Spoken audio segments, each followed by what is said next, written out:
Tonight, a special edition of The Reporters. Was there foul play in the death of Marilyn Monroe? Was it suicide, accidental death, or was it murder? From the time Marilyn died at the age of 36, there have been allegations of cover-ups involving the White House, the mob, and the CIA. In the 26 years since her death, more and more information has been uncovered, and now the need for an official investigation is stronger than ever. Yet authorities in Los Angeles have refused to impanel a grand jury to sift fact from fantasy, truth from conjecture. Steve Dunleavy, Raphael Abramovitz, and I have headed up an extensive investigation into the death of Marilyn Monroe. We've interviewed key witnesses and experts. One of our reporters, Raphael Abramovitz, is also a lawyer who is specialized in murder cases. He's in a Los Angeles courtroom and will present witnesses before our own grand jury as part of our special tonight. Our reporter's special, Marilyn, a case for murder.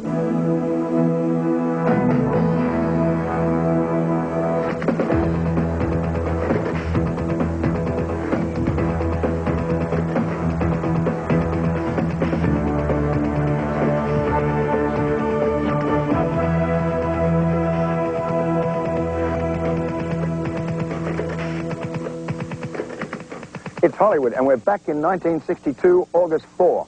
The temperature is 80 degrees, and the kids are doing a thing called The Twist. In the studios, Frank Sinatra and Peter Lawford have just finished a movie called Fall for Texas.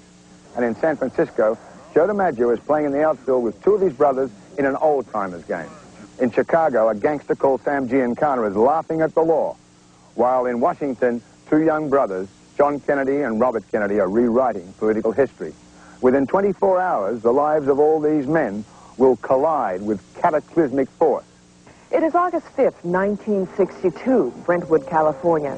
An ambulance carries the lifeless body of Marilyn Monroe through these gates. Later, we accept the finding on the cause of her death, suicide. But at this point, we do not know of the many inconsistencies. And we also do not know of the many men in her life. President John F. Kennedy, Bobby Kennedy, and Sam Giancana. I'm now in a courtroom in Los Angeles, California. It is the fall of 1988. More than 26 years have passed since the death of Marilyn Monroe. It was a controversy at the time, and the controversy has grown ever since. The authorities in Los Angeles County have not wanted to impanel a grand jury to investigate the death. They're satisfied that it was a suicide.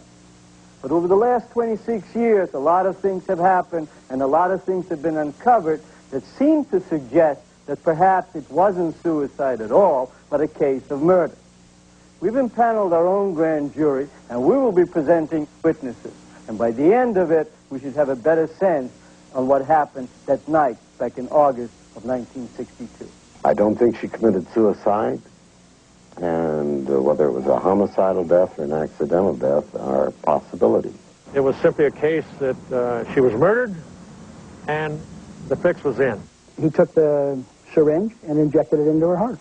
I think that somebody else, another third party, gave her a good heavy shot of barbiturates. If I was sitting in the White House or the FBI or CIA or Attorney General's office, I would want to keep this thing very quiet. Back in August 1962, there was an official version of how and why Marilyn Monroe was dead. That version was suicide. The means? A large overdose of barbiturates. A psychological explanation accompanied the official conclusion. Marilyn Monroe became lost in depression. Everything in her life was slipping from her grasp. Her career was on the skids. Several times that last day in August, she had called out to friends asking for sleeping pills, for someone to come over, but everyone had been too busy to respond. Then sometime during the night, Marilyn's housekeeper, Mrs. Eunice Murray, had become concerned about her boss. She had gone to check on her. The door to Monroe's bedroom was mysteriously locked. The light was on. Mrs. Murray knocked, but got no response. She became alarmed. She called Marilyn's psychiatrist, Dr. Ralph Greenson, who rushed over. Both Murray and Dr. Greenson peered through Marilyn's window. They saw her inside, apparently lifeless. Dr. Greenson gained entrance by breaking a window to the bedroom. Marilyn was dead. Empty pill bottles on a table near her bed. That was the official version. Marilyn, have you ever set up an explosion like this before? No. Having a heat wave. To many, that official version made sense. Even when she made this movie, There's No Business Like Show Business, the Marilyn behind the mask was deeply troubled and under the care of psychiatrists. Toward the end, Marilyn was placed on a suicide watch by analysts observing her well-publicized personal dramas. Marilyn really was always out to satisfy men, but never found any satisfaction in her own life. So her life was very sad, and the ending was very sad indeed. And those of us that knew Marilyn always were kind of dreaming for the white knight, you know, to arrive and really love her and not take advantage of her. But I think the big thing that troubled her was she was still being used in very dumb blonde tits and ass roles. Famous Fox Studios, where the dreams of the lucky ones turned to gold. That's the way it was for young Marilyn. From a nickel-and-dime pin-up girl to the goddess of all the sex symbols. But it was also here where she would later say of Hollywood, they pay you $1,000 for a kiss, but 50 cents for your soul. Romance that thrilled the world. She once had a white knight, Joe DiMaggio, the most powerful man on the baseball field. But she lost the Yankee Clipper. Enter Arthur Miller, the most powerful man on the literary field. But that marriage, too, was doomed. So Marilyn moved on to the most powerful men in the political field, President John F. Kennedy and Attorney General Robert Kennedy. Many thought the reported affair she had with both men were too hot to handle. Mr. President, the late Marilyn Monroe.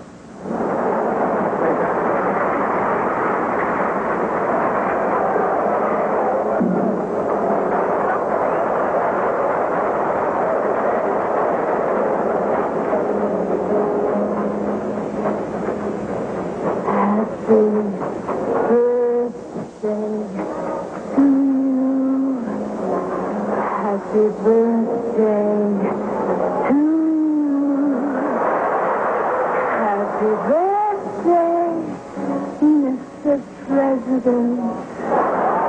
Happy birthday to you. I don't think she ever really had a complete, full day of happiness. Somewhere along the line, she'd fall apart during the day. In the final days, she was a goddess who confounded the myth, a frightened human who was treated better in death than she was in life.